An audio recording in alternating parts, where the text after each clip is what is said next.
कुमारी। कौन थी कृष्णा कुमारी? मेवाड़ के शासक भीम सिंह की पुत्री। मेवाड़ के शासक थे भीम सिंह, उनकी पुत्री का नाम था कृष्णा कुमारी। लो जी, भीम सिंह की पुत्री का नाम क्या था? कृष्णा कुमारी। और कृष्णा कुमारी का सगाई की गई मारवाड़ के शासक भीम सिंह के साथ। मारवाड़ के शासक थे भीम सिंह जी, उनके साथ कृष्णा कुमारी की सगाई की गई। ये लो जी, सगाई की गई कृष्णा कुमारी की सगाई भीम सिंह जी के साथ। लेकिन सगाई करने के कुछ ही समय पश्चात भीम सिंह जी की मृत्यु हो गई। मृत्यु हो जाने के कारण मारवाड़ के शासक बने इनके छोटे भाई मान सिंह। अब मान सिंह जब शासक बने, उसी समय मेवाड़ के भीम सिंह जी ने मारवाड़ की भीम सिंह जी से सगाई तोड़कर इस कृष्णा कुमारी की सगाई तय कर दी आमेर जयपुर के शासक जगत सिंह द्वितीय के साथ। जगत सिंह द्वितीय जो शासक थे जयपुर के, इनके साथ सगाई तय की गई। उस समय मारवाड़ के मान सिंह ने मेवाड़ के भीम सिंह को संदेश भिजवाया कि आपने हमारी भाभी की जो सगाई है वो कर दी है जयपुर के जगत सिंह द्वितीय के साथ। हम अभी भी मारवाड़ के राठौड़ जिंदा है, आप हमारी भाभी की सगाई जयपुर कैसे कर सकते हो? ऐसा संदेश भिजवाया मान सिंह ने कृष्णा कुमारी के लिए भीम सिंह जी के पास। उसी समय भीम सिंह जी ने वापस जवाब दिया मान सिंह जी को कि आप होते कौन है हमें बताने वाले कि हम सगाई कहाँ करें कहाँ नहीं करें, हम जहां चाहें वहां सगाई करें, आप हमें नहीं बता सकते।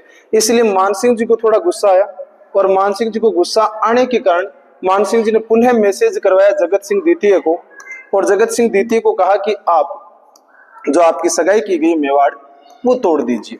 ये मैसेज करवाया जगत सिंह जी को। जगत सिंह जी वापस जवाब दिया कि मान सिंह जी आप कौन होते हैं हमारी सगाई तोड़ने वाले करवाने वाले? हम जहां चाहे सगाई करें जहां चाहे विवाह करें, आप हमें नहीं बता सकते। अब मान सिंह जी की ज्यादा बेइज्जती हुई तो मान सिंह जी को लगा कि अब तो कुछ भी हो जाए, आन बान और शान की बात है, कुछ भी हो, हम जगत सिंह को पराजित करें और अपनी भाभी कृष्णा कुमारी का विवाह मेरे साथ खुद के साथ करें, तभी बात बने। इसीलिए मान सिंह जी ने जगत सिंह जी को कहा कि अगर आप बारात लेके मेवाड़ आए तो हमारे से बुरा कोई नहीं होगा। उसी समय जगत सिंह जी को लगा कि अब युद्ध करने के लिए मान सिंह कभी भी जयपुर पर आक्रमण कर सकता है। इस कारण जयपुर के शासक जगत सिंह ने सहायतार्थ संदेश भिजवाया अपने बीकानेर के शासक सूरत सिंह जी को। बीकानेर के शासक थे सूरत सिंह, इनको मैसेज भिजवाया, कहा सूरत सिंह जी, क्योंकि उस समय मारवाड़ और बीकानेर के राठौड़ों के आपस में अनबन चल रही थी और उसी समय जगत सिंह जी ने मैसेज भिजवाया कि सूरत सिंह जी आप हमारी सहायता के लिए आए। सूरत सिंह जी सहायतार्थ जगत सिंह जी के पास गए और जगत सिंह को जाकर कहा कि अब भले कुछ भी हो जाए, हमें लड़ना पड़े, मरना पड़े या कटना पड़े, कुछ भी हो, कृष्णा कुमारी की डोली है वो जयपुर ही आएगी। आप तो बारात लेकर जाओ मेवाड़, देखते हैं राठौड़ों में कितनी हिम्मत है कि वो आपको रोक सके। ये सहयोग सूरत सिंह जी ने जगत सिंह को दे दिया। लेकिन जगत सिंह जी ने पूछा कि क्या सूरत सिंह जी हम दोनों काफी हैं मान सिंह को पराजित करने के लिए?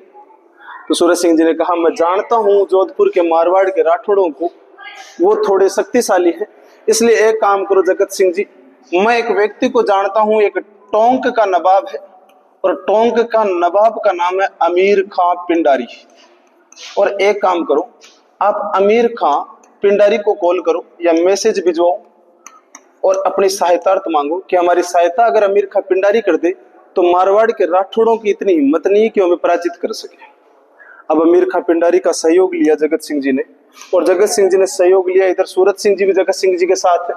इन तीनों ने मिलकर मान सिंह जी पर आक्रमण किया और एक युद्ध हुआ जिसका नाम है गिंगोली का युद्ध। गिंगोली का युद्ध, गिंगोली का युद्ध हुआ था मार्च 1807। मार्च 1807। एक तरफ था मारवाड़ और मारवाड़ के शासक थे जिनका नाम था मान सिंह जी, और एक तरफ थे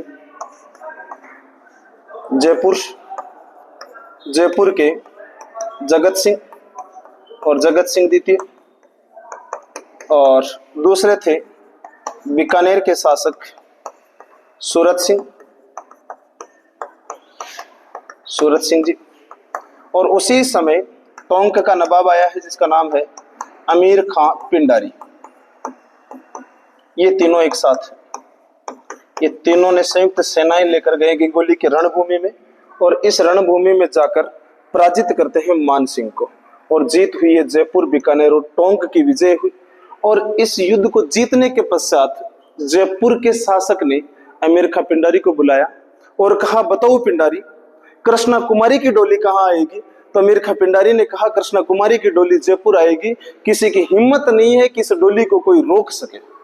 उसी समय मान सिंह जी को पता चला कि इस युद्ध में जगत सिंह का सहयोग करने वाला टोंक का नवाब अमीर खां पिंडारी है। मान सिंह जी ने तुरंत संदेश भिजवाया कि अमीर खां जी, आपने, हमने सुना है कि जगत सिंह की सहायता की है, एक काम करो, आप हमारे मारवाड़ आओ, हम आपसे कुछ सहायतार्थ कुछ बात करना चाहते हैं। कहते कि अमीर खां पिंडारी मारवाड़ आया, और मारवाड़ आकर मान सिंह ने कुछ धनराशि दी और पूछा अमीर खां पिंडारी से कि बताओ पिंडारी, कृष्णा कुमारी की डोली कहाँ आएगी?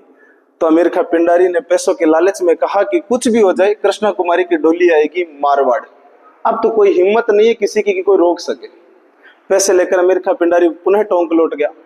जब इस बात का पता जगत सिंह को लगा, तो जगत सिंह को लगा कि अमीर खां पिंडारी अगर मारवाड़ की तरफ मिल गया तो मुझे, मेरी हार निश्चित है। इसीलिए जगत सिंह वापस अमीर खां पिंडारी को बुलाता है और कुछ धनराशि देकर वापस अपनी ओर मिलाता है।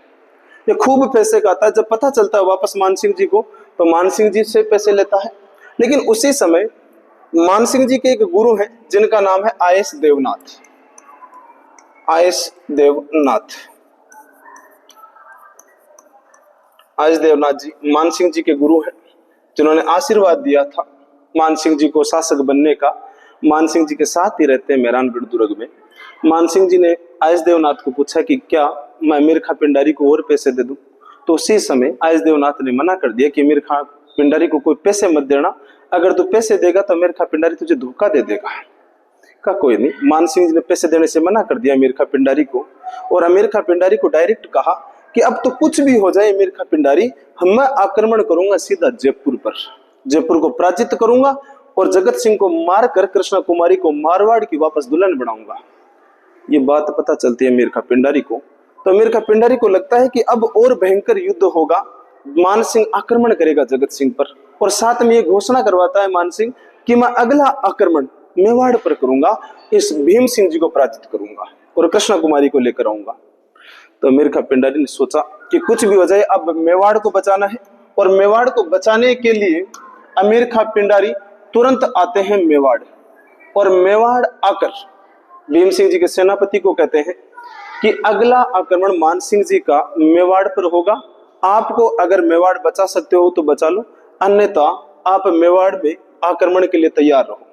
उसी समय भीम सिंह जी के सेनापति कहते हैं कि पिंडारी जी, आप ऐसा कैसा बोल रहे हो, कि क्या बात हुई? तो अमीर खां पिंडारी कहता है कि कृष्णा कुमारी के कारण मान सिंह बौखला गया है और वो अगला आक्रमण करना चाहता है मेवाड़ पर, आप बचा लीजिए। तो कहा पिंडारी जी, कोई उपाय भी है कि इस आक्रमण से बचने का? कहा एक ही उपाय है, हमें किसको मारना होगा? कृष्णा कुमारी को।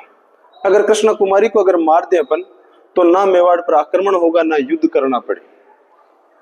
तो भीम सिंह जी के सेनापति ने कहा, भाई ये बात आप मुझे बता रहे हो, ये बात क्या आप भीम सिंह जी को बता सकते हो क्या? कहा बिल्कुल मैं भीम सिंह जी को बता सकता हूँ। कहा चलो। भीम सिंह जी के पास ले गया और भीम सिंह जी को जाकर कहा कि मान सिंह का अगला आक्रमण मेवाड़ पर होगा, अगर आप मेवाड़ को बचाना चाहते हो तो आप अपनी पुत्री कृष्णा कुमारी को जहर दे दो, अगर कृष्णा कुमारी मारी जाएगी तो अगले आक्रमण से आप मेवाड़ पर बच जाओगे। भीम सिंह जी कहता है कि मैं पिता हूं, अपनी पुत्री को जहर नहीं दे सकता, कुछ भी हो जाए, पिता पुत्री है, पिता अपनी पुत्री को जहर नहीं दे सकता। कहा तो क्या किया जाए? तो कहा भीम सिंह जी ने कि अमीर खां जी एक काम करो, आप मेरी पुत्री को जहर दे दो, लेकिन मैं नहीं दे सकता। अमीर खां पिंडारी एक सैनिक को बुलाता है और दूध में कांच पीस कर मिलाता है और कहता है कि एक काम कर, सैनिक को कहता है कि ये जो जहर, ये जो दूध का गिलास है वो ले जाकर कृष्णा कुमारी को दे दे, और कृष्णा कुमारी गिलास को पिएगी तो मर जाएगी।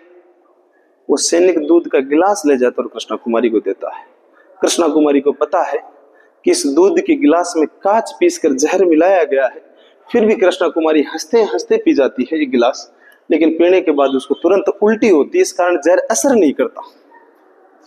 तो वापस अमीर खां पिंडारी एक गिलास और तैयार करता और सैनिक को कहता वापस ले जाकर दो। सैनिक दूसरा गिलास ले जाता है। उधर कृष्णा कुमारी की मां सामने खड़ी है, वो मना कर रही कि बेटा इसके अंदर जहर है, मत पी मत पी।